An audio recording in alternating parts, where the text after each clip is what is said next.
किसी भी दिन हनुमान जी की ये दिव्य कथा सुन लो, जीवन की सारी बीमारियां दूर हो जाएंगी। प्राचीन काल की बात है, जब सृष्टि में अधर्म का भार बढ़ने लगा था। देवता चिंतित थे और पृथ्वी पर मनुष्य भय, रोग, दरिद्रता और कलह से ग्रस्त था। उसी समय भगवान शिव ने लोक कल्याण के लिए एक महान निर्णय लिया कि वे स्वयं अपनी शक्ति का एक अंश धरती पर अवतरित करेंगे। परंतु ये अवतार ऐसा होगा जो न केवल शक्ति का प्रतीक बनेगा, बल्कि भक्ति, सेवा और विनम्रता का जीवंत स्वरूप होगा।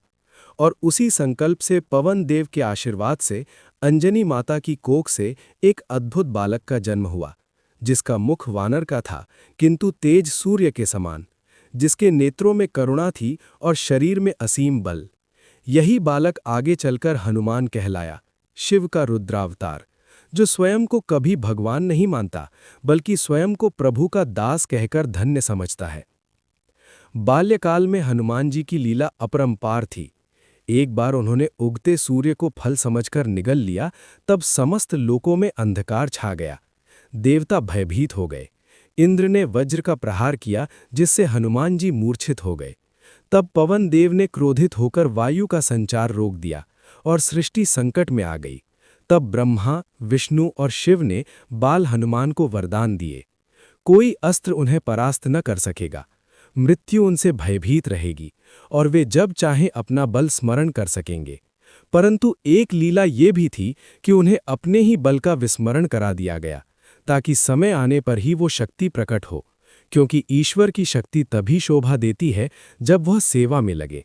समय बीतता गया और वही बालक एक दिन राम कथा का केंद्र बन गया। जब श्री राम और लक्ष्मण माता सीता की खोज में भटक रहे थे, तब सुग्रीव से मित्रता हुई और हनुमान जी पहली बार राम से मिले। कहते हैं उस क्षण हनुमान जी ने राम को नहीं देखा, राम ने हनुमान को देखा और पहचान लिया कि यही मेरा सबसे प्रिय भक्त है। और उसी दिन से हनुमान जी का जीवन केवल एक उद्देश्य के लिए समर्पित हो गया, रामकाज। लंका जाने का प्रसंग आया। जब वानर सेना में कोई भी समुद्र पार करने को तैयार न था, तब जामवंत जी में हनुमान जी को उनका बल स्मरण कराया।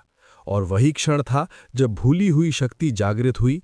हनुमान जी का शरीर पर्वत के समान विशाल हो गया। उन्होंने राम का नाम लिया और एक छलांग में सागर लांघ लिया। मार्ग में मैनाक पर्वत उठा, सुरसा आई, सिंहिका ने पकड़ने का प्रयास किया, पर हनुमान जी ने बुद्धि और बल से सभी बाधाओं को पार किया। क्योंकि जो राम के कार्य में निकलता है, उसे परीक्षा अवश्य मिलती है, पर हार नहीं। लंका पहुंचकर उन्होंने माता सीता को अशोक वाटिका में देखा, जहां वे पतिव्रता धर्म का पालन करती हुई रावण की धमकियों को सह रही थीं। हनुमान जी ने स्वयं को छोटा कर उनके समक्ष राम की मुद्रिका रखी और कहा, माता, मैं राम का दास हूं। उस क्षण सीता माता को विश्वास हुआ कि स्वयं राम की कृपा उनके पास पहुंची है, और यही वो क्षण था जब आशा ने फिर से जन्म लिया। हनुमान जी ने लंका दहन किया, पर ध्यान रहे, उन्होंने एक भी मंदिर, एक भी निर्दोष प्राणी को क्षति नहीं पहुंचाई, क्योंकि शक्ति यदि विवेक से रहित हो तो विनाश करती है, और विवेक सहित हो तो धर्म की रक्षा करती है। रावण के दरबार में उन्होंने निर्भय होकर कहा कि राम से वैर लेना आत्मविनाश है, पर अहंकार ने रावण को अंधा कर रखा था। युद्ध में जब लक्ष्मण मूर्छित हुए, तब हनुमान जी संजीवनी लाने हिमालय गए, पर्वत उठा लाए, क्योंकि जब उद्देश्य पवित्र हो तो प्रकृति स्वयं मार्ग देती है। और जब युद्ध समाप्त हुआ, राम विजयी हुए, तब राम ने हनुमान को गले लगाया और कहा, तुम मेरे हृदय में सदा निवास करते हो। कहते हैं तभी से हनुमान जी राम के हृदय में और राम हनुमान के रोम रोम में बसते हैं। पर कथा यहीं समाप्त नहीं होती। कलयुग में भी हनुमान जी आज भी जीवित हैं। जहां राम नाम है, वहां हनुमान है। जहां संकट है, वहां हनुमान है। जो मनुष्य सच्चे मन से उनका स्मरण करता है, उसके जीवन से भय, प्रेत बाधा, शत्रु और दुर्भाग्य दूर हो जाते हैं। क्योंकि हनुमान जी केवल एक योद्धा नहीं, वे संरक्षक शक्ति हैं। कहा जाता है जो व्यक्ति मंगलवार या शनिवार को इस कथा को सुनता है, उसका मानसिक बल बढ़ता है, निर्णय शक्ति जागृत होती है और वो धीरे धीरे आलस्य, भय और नकारात्मकता से मुक्त हो जाता है। क्योंकि हनुमान जी पहले मन को बल देते हैं, फिर शरीर और फिर भाग्य को। अंत में भगवान शिव स्वयं कहते हैं, जो हनुमान की भक्ति करता है वो मुझे प्राप्त करता है, और जो मुझे पाना चाहता है उसे पहले सेवा सीखनी होगी। इसलिए ये कथा केवल सुनने के लिए नहीं है, ये जीवन बदलने के लिए है, क्योंकि जब जीवन में कोई मार्ग ना दिखे तब एक ही नाम पर्याप्त है, बजरंग बली। हनुमान जी की कथा केवल त्रेता युग तक सीमित नहीं रही। राम रावण युद्ध के बाद भी उनकी लीला चलती रही, क्योंकि जिनका जन्म ही सेवा के लिए हुआ हो उनका कार्य कभी समाप्त नहीं होता। जब श्री राम ने पृथ्वी से विदा लेने का समय निकट देखा तो उन्होंने हनुमान जी से कहा कि अब मैं वैकुंठ लौटूंगा। तब हनुमान जी ने हाथ जोड़कर कहा, प्रभु, जहां राम कथा होगी, जहां आपका नाम लिया जाएगा, वहीं मेरा वैकुंठ है। ये सुनकर श्री राम के नेत्र भर आए और उन्होंने वरदान दिया कि कलयुग में जब जब भक्त संकट में होगा, हनुमान अदृश्य रूप से उसकी रक्षा करेंगे। कहा जाता है कि उसी वरदान के कारण हनुमान जी आज भी अजर अमर हैं। वे आज भी हिमालय की गुफाओं में तपस्या करते हैं, कभी साधु के वेश में, कभी बालक के रूप में, तो कभी किसी अजनबी सहायक के रूप में मनुष्य की परीक्षा लेते हैं।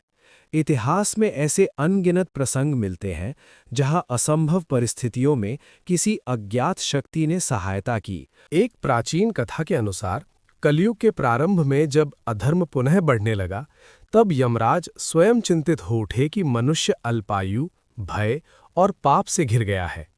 तब ब्रह्मा जी ने कहा कि हनुमान का नाम ही कलयुग का कवच है।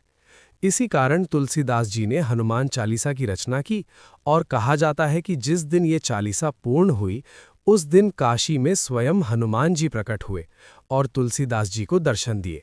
हनुमान जी की महिमा ये है कि वे भक्त की परीक्षा पहले लेते हैं और कृपा बाद में करते हैं। कई बार जीवन में लगता है कि सब कुछ समाप्त हो गया, मार्ग बंद हो गए, तब वास्तव में हनुमान जी भक्त का आत्मबल बढ़ा रहे होते हैं, क्योंकि वे जानते हैं कि कमजोर मनुष्य को चमत्कार नहीं, साहस चाहिए, और साहस ही उनकी सबसे बड़ी कृपा है। कहा जाता है जो मनुष्य नियमित रूप से मंगलवार या शनिवार को हनुमान जी की कथा सुनता है, वो अनजाने में ही नकारात्मक संगति से दूर होने लगता है। उसके भीतर एक अनुशासन जन्म लेता है, आलस्य घटता है और उसके निर्णयों में दृढ़ता आती है। यही कारण है कि हनुमान जी को केवल संकट मोचक ही नहीं, बल्कि चरित्र निर्माता भी कहा गया है। एक और गूढ़ रहस्य ये है कि हनुमान जी केवल बाहरी शत्रुओं से नहीं, बल्कि भीतर के शत्रुओं काम, क्रोध, लोभ, मोह और भय से भी रक्षा करते हैं। जब व्यक्ति हनुमान जी का स्मरण करता है तो उसका मन स्थिर होने लगता है, क्योंकि हनुमान जी स्वयं ब्रह्मचर्य, संयम और सेवा के प्रतीक हैं। कहा जाता है कि जो माता पिता संतान की उन्नति के लिए सच्चे मन से हनुमान जी की कथा सुनते या सुनाते हैं, उस घर की संतानों पर नकारात्मक शक्तियां प्रभाव नहीं डाल पाती, क्योंकि हनुमान जी स्वयं बाल ब्रह्मचारी हैं और बालकों के रक्षक माने जाते हैं। यही कारण है कि बच्चों के भय, हकलाहट, आत्मविश्वास की कमी में हनुमान उपासना अत्यंत फलदायी मानी गई है। कलयुग में जब मनुष्य शीघ्र फल चाहता है, तब हनुमान जी धैर्य सिखाते हैं। वे तुरंत सब कुछ नहीं देते, पर जो देते हैं वो स्थायी होता है, क्योंकि उनकी कृपा भाग्य बदलने से पहले व्यक्ति को बदलती है, और जब व्यक्ति बदलता है तो भाग्य स्वयं बदल जाता है। हनुमान जी केवल एक वानर नहीं थे, वे स्वयं शिव के अंश थे, वायु के पुत्र थे और श्री राम के परम सेवक थे। लेकिन इन सब से ऊपर वे भक्ति के जीवंत स्वरूप थे। जब ब्रह्मांड की रचना हुई, तब देवताओं ने देखा कि कलयुग में मनुष्य अत्यंत दुर्बल होगा, उसका मन चंचल होगा, वो भय, लोभ और भ्रम से घिरा रहेगा। तब ब्रह्मा जी ने कहा कि कलयुग को किसी ऐसे रक्षक की आवश्यकता होगी जो स्वयं शक्ति होते हुए भी अहंकार से रहित हो। उसी क्षण शिव जी ने अपनी जटा से एक तेजस्वी अंश प्रकट किया और कहा, ये अंश वायु के साथ पृथ्वी पर जाएगा और राम भक्ति के माध्यम से समस्त मानवता की रक्षा करेगा। वही अंश आगे चलकर हनुमान कहलाया। बाल्यकाल में ही हनुमान जी ने सूर्य को फल समझकर निगल लिया, लेकिन ये केवल शारीरिक बल का प्रदर्शन नहीं था, ये संकेत था कि अज्ञान के अंधकार को निगलने की शक्ति उनमें जन्म से ही थी। जब इंद्र ने उन पर वज्र प्रहार किया, तब वायुदेव क्रोधित होकर प्राणवायु रोकने लगे। तब देवताओं ने समझा कि हनुमान केवल एक बालक नहीं बल्कि ब्रह्मांडीय संतुलन का आधार है। तभी सभी देवताओं ने उन्हें वरदान दिए, अमरता, अपराजयता, असीम बुद्धि। परंतु इन सब वरदानों के बावजूद हनुमान जी का मन सदा विनम्र रहा। जब श्री राम से उनकी भेंट हुई तब हनुमान जी ने स्वयं को पहचान लिया, क्योंकि आत्मा जब अपने ईश्वर को पहचान लेती है तो वही क्षण मोक्ष का प्रारंभ होता है। रामायण में सुंदरकांड केवल एक अध्याय नहीं बल्कि ये संदेश है कि एक अकेला भक्त भी यदि पूर्ण समर्पण में हो तो असंभव को संभव बना सकता है। लंका दहन केवल रावण के नगर का दहन नहीं था, वो अहंकार, अधर्म और पाप का दहन था। और जब हनुमान जी ने सीता माता को राम का संदेश दिया तब उन्होंने केवल एक अंगूठी नहीं दी बल्कि आशा दी, विश्वास दिया और धैर्य का दीप जलाया। युद्ध समाप्त होने के बाद जब रामराज्य स्थापित हुआ तब हनुमान जी को कोई पद, कोई सिंहासन नहीं चाहिए था। वे द्वारपाल बनकर ही प्रसन्न थे, क्योंकि उनके लिए सेवा ही साधना थी। कहा जाता है कि जब श्री राम का राज्याभिषेक हुआ और सभी को